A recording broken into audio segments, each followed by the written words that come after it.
Transcript for Trump advisor says he lied to FBI out of loyalty to Trump source. There are also new developments now in the Russia investigation. This morning, we are learning more about why former Trump campaign advisor George Papadopoulos lied to the FBI about his Russia contacts. His motive a mystery until now. Our chief investigative correspondent Brian Ross is here with those new details. Good morning. Reporter: the conviction of George Papadopoulos for lying to the FBI was the first major break in the Russia investigation, and this morning, we're learning it was an apparent case of blind loyalty to protect Donald Trump. According to a person with direct knowledge, George Papadopoulos says he lied to agents so he wouldn't contradict what Donald Trump had been saying publicly about his campaign's contacts with Russia. It's all fake news. It's phony stuff. It didn't happen. Reporter: and this directly to ABC's Cecilia Vega. Did you or anyone in your campaign have any contact with Russia leading up to or during the campaign? No, not at all.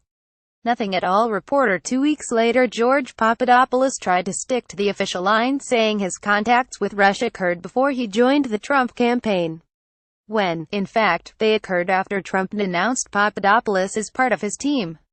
And the person with knowledge of the investigation says Papadopoulos is upset the man he tried to protect is now trying to distance himself, as with this presidential tweet. Few people knew the young, low-level volunteer named George, who has already proven to be a liar. You know, you're a senior foreign policy advisor until you do something that exposes the connections of the campaign. Reporter: it turns out Papadopoulos, the so-called low-level volunteer, was traveling the world during the campaign on his own, introducing himself as a Trump advisor. This was Papadopoulos in Athens with the President of Greece in May of last year. Big news in that country. In September, he met with mid-level officials at the British Foreign Office in London, and later met with Israeli settlers both in Washington and Israel. The group posting this video of Papadopoulos describing Trump's new policies.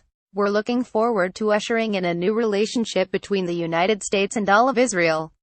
We're told Papadopoulos has told investigators he reported back to his superiors in the campaign about all of his travels.